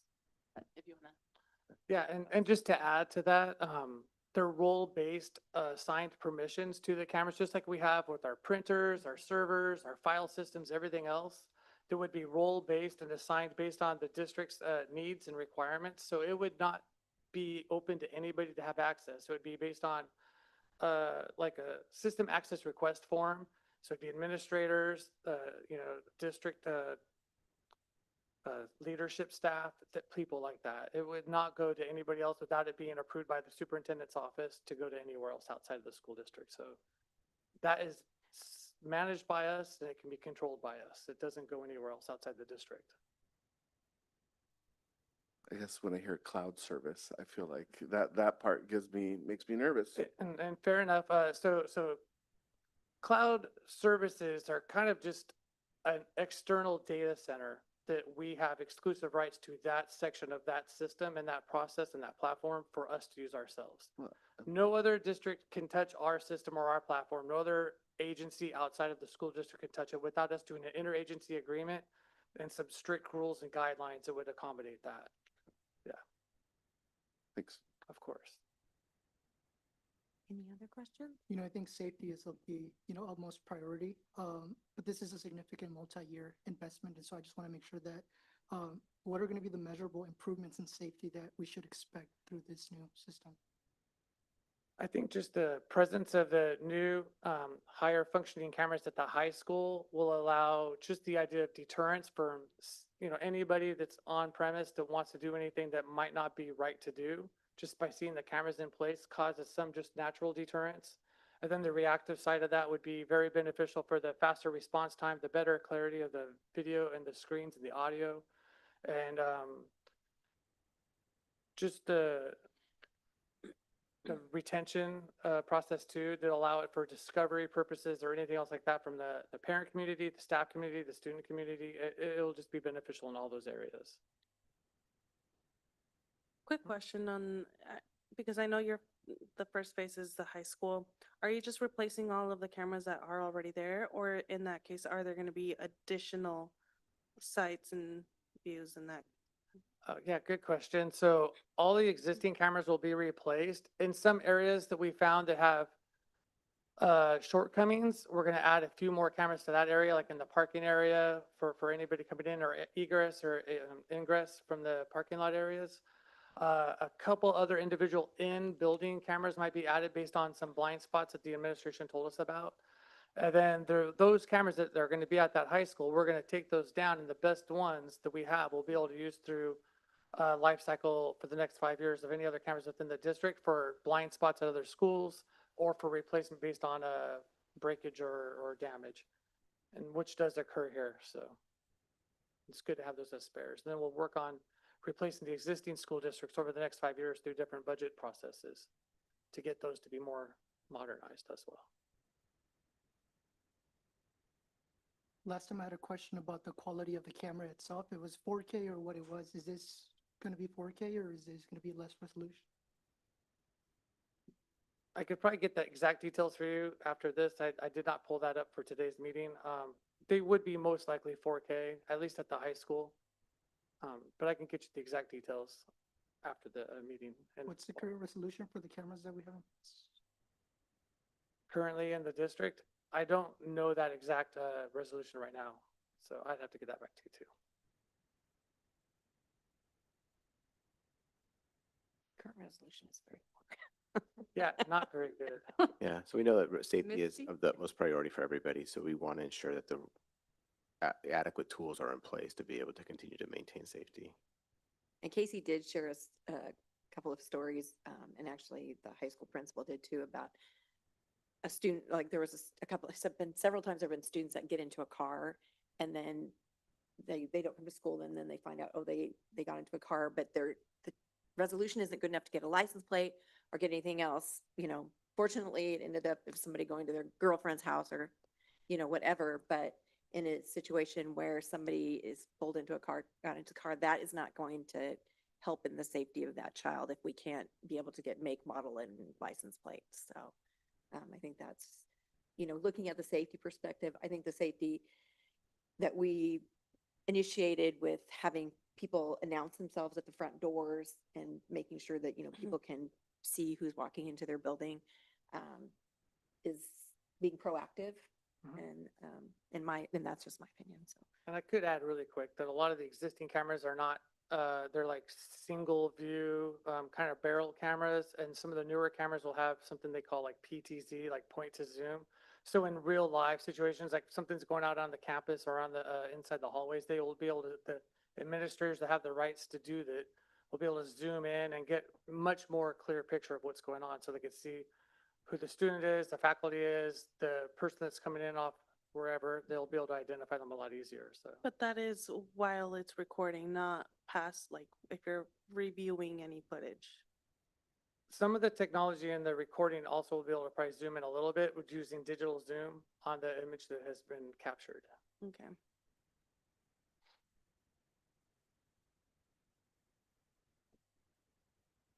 Any other questions?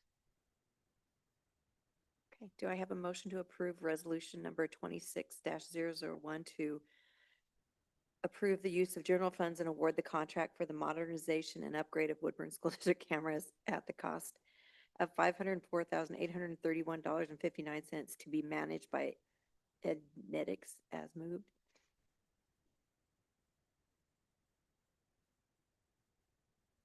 You want the whole? You don't have to, you thing can in say there? so moved. I was gonna say, so moved. Do I have a second? I second. Okay. All those in favor of the motion as read, of approving resolution number 26-001 and awarding to Ednetics a notice to proceed on this project as moved, please say aye. Aye. Aye. Opposed, same sign. Aye. Motion carries, 4-1. is it 4-1? Okay, 4-1. Thank you, Paul. Okay.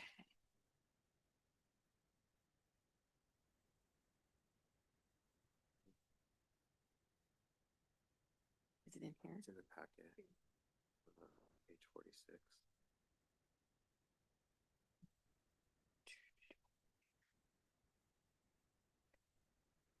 Oh, I gotta blow that up. Okay, next item is Teacher Appreciation Week Resolution number 26-002. Do I read it first or do we do the motion? Read it. Okay, so I will read the resolution. Whereas the Woodburn School District is guided by its promise to engage, inspire, and prepare each student to learn, lead, and contribute toward an equitable community, both local and global. And whereas teachers play a vital role in fulfilling this promise by nurturing the academic, social, and emotional growth of every student. And whereas teachers mold future citizens through guidance, instruction, and the development of critical thinking, empathy, and leadership. And whereas teachers serve students from widely diverse cultural, linguistic, and socioeconomic backgrounds, ensuring that each student feels valued, supported, inspired. And whereas our nation's and community's future depends upon providing high-quality, equitable educational opportunities for all students. And whereas teachers devote countless hours to planning, preparing lessons, assessing student progress, mentoring, coaching, and serving beyond the classroom to meet the needs of students and families. And whereas teachers inspire students to achieve their full potential and prepare them to graduate ready to pursue college, career, and meaningful lives. And whereas teachers foster positive, supportive relationships that promote belonging, engagement, and equitable access to learning for all students. And whereas the Woodburn community deeply values and supports its teachers and recognizes their dedication, professionalism, and unwavering commitment to students. Now, therefore, be it resolved that the Woodburn School District Board of Directors hereby proclaim May 4th through 8th, 2026 as Teacher Appreciation Week. And be it further resolved that the board strongly encourages all students, families, staff, and community members to join in expressing gratitude and appreciation to our teachers for their profound impact, dedication, and service to the children of the Woodburn School District. I move to adopt the Teacher Appreciation Week Resolution number 26-002 as read into the record. And I second. It's been moved and seconded to adopt the Teacher Appreciation Week Resolution 26-002 as read into the record. All those in favor say aye. Aye. Aye. All those opposed, same sign. Motion carries with a 5-0 vote. Okay, the next item on the agenda is school closure day at Valor and Heritage Schools. Juan, you want to speak to that? Yeah, it may seem like a long time ago, but on December 17th, two of our schools, Valor Middle School and Heritage Elementary School, experienced a school closure due to a power outage.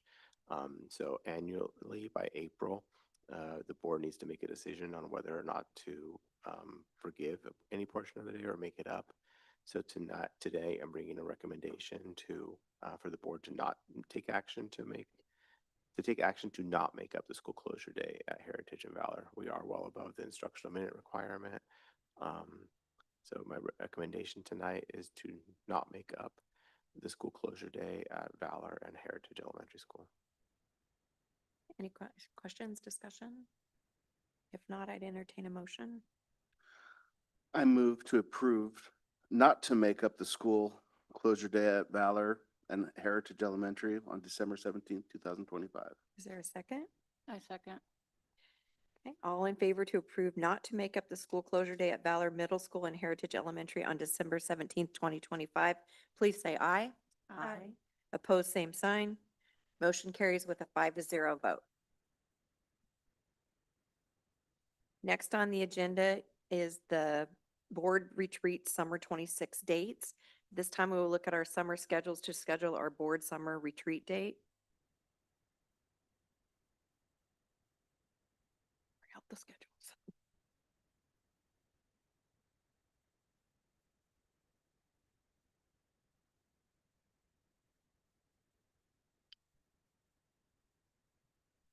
So Jenny, Juan, everyone?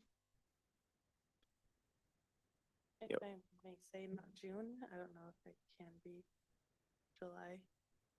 June is just crazy.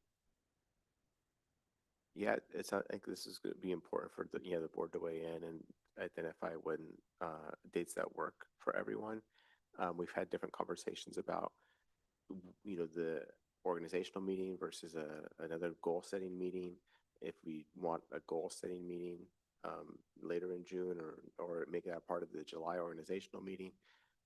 So we've had different conversations about how to organize ourselves over the summer.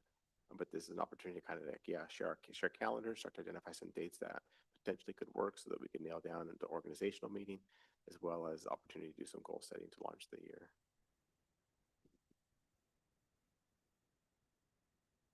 So I heard not late June. Well, so maybe if something happens in June, it'd have to be more like after work kind of hours. And I can make that work more easily. But I know we have one that gets a bit longer and I would not be able to do that in June.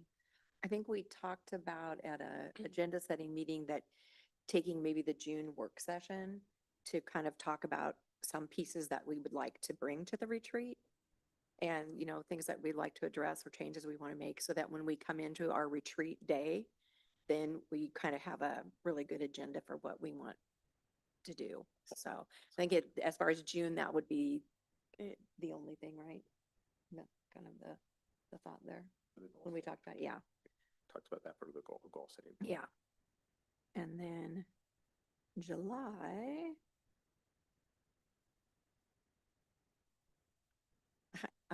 How many are going to the summer board retreat or know that you are?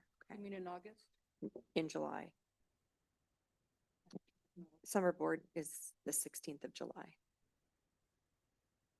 Should we go into that? Mhm. Yeah, if you could, him as well. So maybe do it after that because we might get some good insight when we go. Good to idea. that. Mhm. It's always kind of nice to meet kind of real, like fresh after that. Yeah. While Right. everything's still like.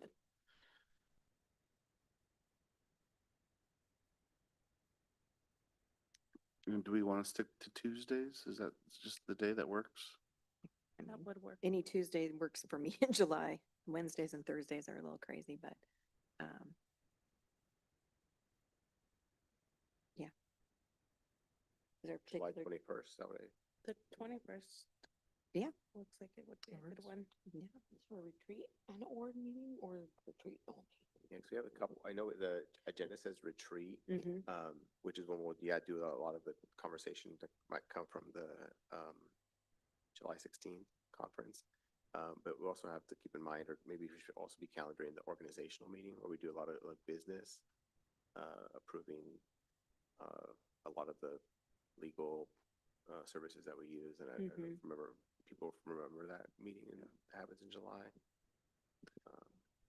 Yeah, it's pretty quick and maybe we'll, Would that be able to be tied with the June work session? not June, No. no. The org meeting has to happen August. in July, Ah. after July 1. After. But it could happen the same day as the Can we retreat. do it the same day Yeah. as the retreat? Just Yeah, you like- could have it I first mean, and like, then let's do just the retreat. Yeah. Bump it. Yeah, I like think that. that's a good idea. Because July will, some people want to go camping or do some kind of vacation stuff. But yeah, I think that. Does that work for you guys? But this is like an all- 21st? This is like an all-day thing. We've had options where it was like noon past like lunch into the evening. We've done 8 to 5. We did like a. Oh, Ryan's got, look at his calendar and going this. I have a meeting scheduled that far in advance on July 21st from 3 to 4:30. Okay. But I could potentially look into getting someone to cover for me. Far out, no, that's why I brought both too. I know, but it's also important about- enough that somebody had Yeah, to. what had about- to What about the schedule it that- 20th? That's a Monday. That's wide open. I have 0 on my I have, calendar on that. yeah, I day. don't have anything either. How about everybody else? We Works for want- me. The 20th? You good? It might be a little difficult for me as we have our administrator welcome back retreat on the 23rd, Thursday, Friday, and Monday would be like our last planning day for that. Can you But- do your planning on Tuesday? You could flip flop, yeah. That's what works for the board. I can make the 21st work. Can you? Yeah. Are you sure? Yeah. My employer encourages community involvement, and so they support me in that. Okay. All right. You'll send out a invite to us? 8 to 8. Wow. 8 till we get done, which hopefully will be before. Yeah. You want, yeah, it doesn't matter. 10? Yeah. Yeah, okay. That was painless. Oh, so I'll just set the whole day aside. do I have a motion to approve the date for the 2026 Summer Board Retreat? For the 21st. You add that you'll have your org meeting as well. Oh, along with our organizational meeting. So I move to approve the organizational meeting and the board retreat for July the 21st. Do you need the times or just, okay. Is there a second? A second. Okay, it's been moved and seconded to approve the date for the 2026 Summer Board Retreat and Organizational Meeting on July 21st. All those in favor say aye. Aye. Aye. Opposed, same sign. Motion carries 5-0. Okay. Next, does anyone have any suggestions for future agenda items? I do. I would like a summer school update at the May meeting if we can. Just like where we are, what the plan is, things like that. Anybody else have any thoughts?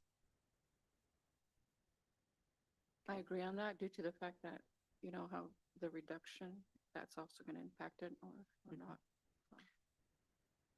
I'll share some real quick news, but I don't want to, we were awarded the summer school grant. We received notice today, so we'll get more into specifics at the report. Okay. but- Perfect, that's awesome. Yeah, what is the criteria and or like you say, you're going to provide a summary more on that? Yeah, here that it will provide that at the report, with the report. All right. Moving on to our board calendar, list below our upcoming board meetings and district events. May 5th, 2026, work session and the first budget committee meeting at 5:45. May 12th, board work session at 5:45 p.m. May 19th, the District Migrant Recognition Awards at 5:45 p.m. May 21st, the Seal of Biliteracy Ceremony at 5:45 p.m.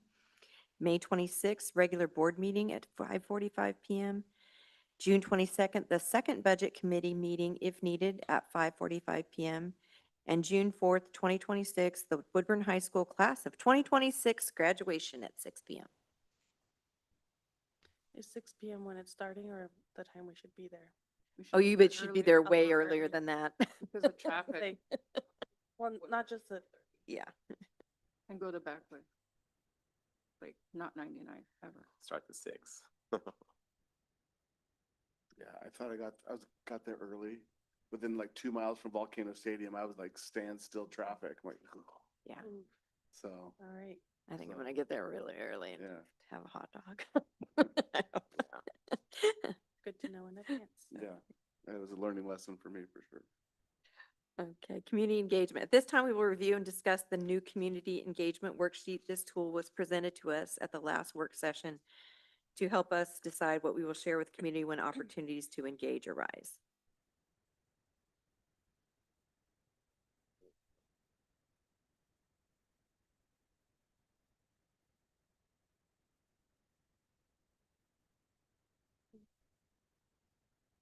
All right, anybody have?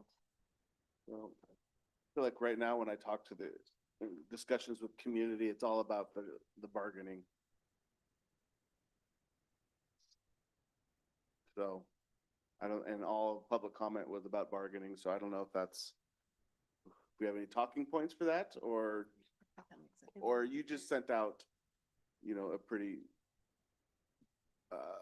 good explanation of where we're at or where the district's at, so. Yeah, the FAQ document could definitely serve as Mhm. talking points. Talking points, yeah. Yeah, thank you for sending that up. It was very helpful. Yeah.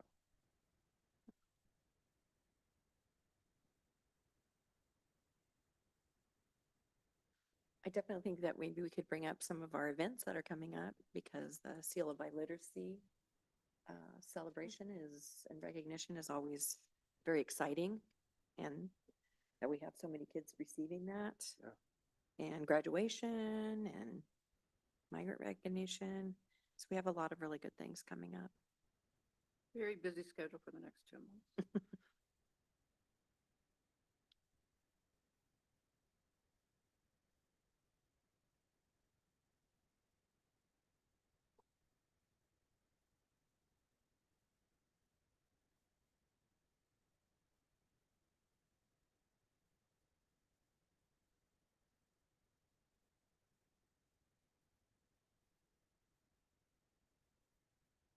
Any other thoughts?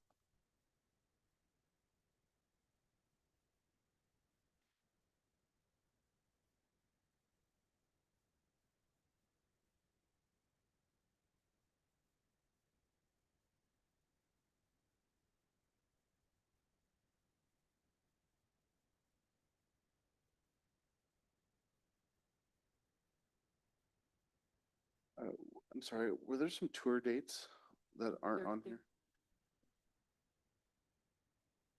Arthur that's true, Academy you're right. and This Bridges. Thursday. That's Thursday? This Thursday, you will start at Arthur and be at Arthur from 11 to about 11:35. And then Bridges at 11:45 to 1 PM. And are you interested in having lunch with Bridges? I know we did that last year. I think the kids would love that. I mean, I wish I could go, but. So, Yeah, okay. And just because the board calendar items on the agenda go through June, I'll just also note that there's a board visit to the preschools on the 28th of May, yeah.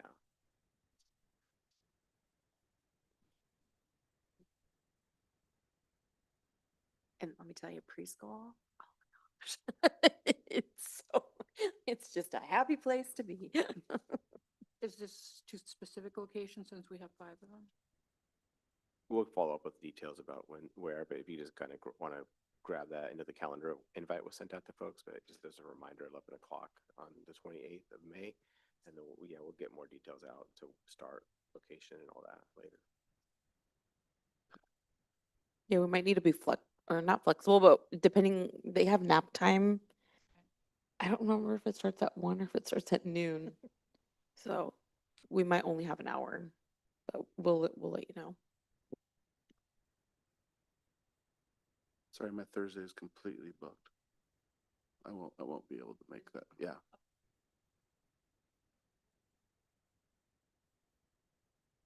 Okay, does anyone else have any community engagement thoughts?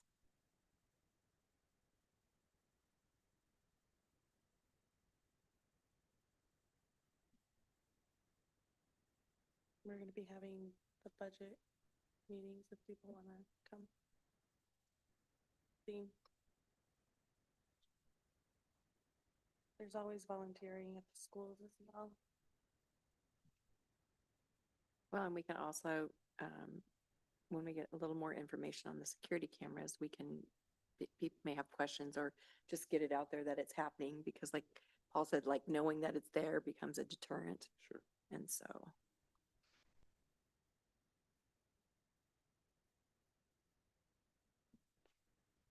And where are we at with the student rep?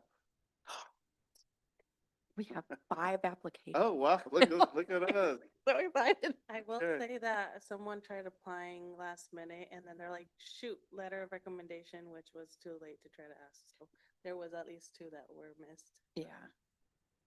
And yeah, so. Yeah, you'll have interviews. Now I can't remember I think The 2 work the sessions is 2 June. work sessions, Yeah. May and June. We're splitting them up. So you'll have interviews then. Yeah. Yeah, there was no The- helping that because when we did the application out, we didn't really set, this is when it's going to be and 2 of the kids are not available. And so we wanted to give everybody the opportunity to be interviewed, so.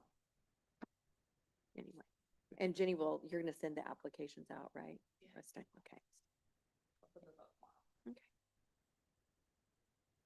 Yeah, that was exciting, Jenny. Oh my gosh. Yay. Yay, yay, yay.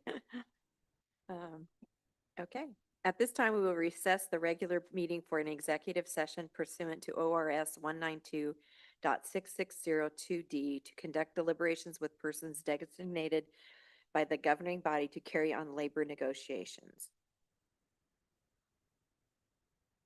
Can we take a break? Yeah. Yeah. Do I gavel down?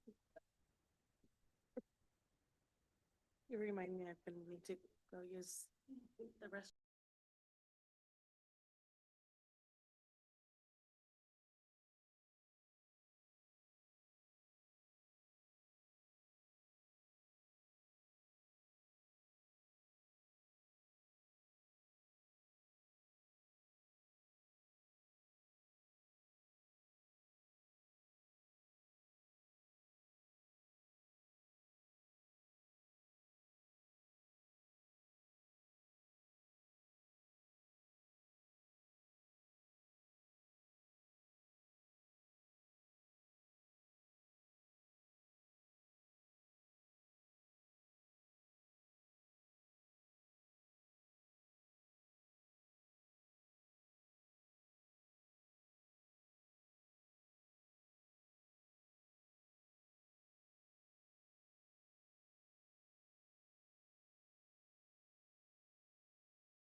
At this time, the executive session is adjourned.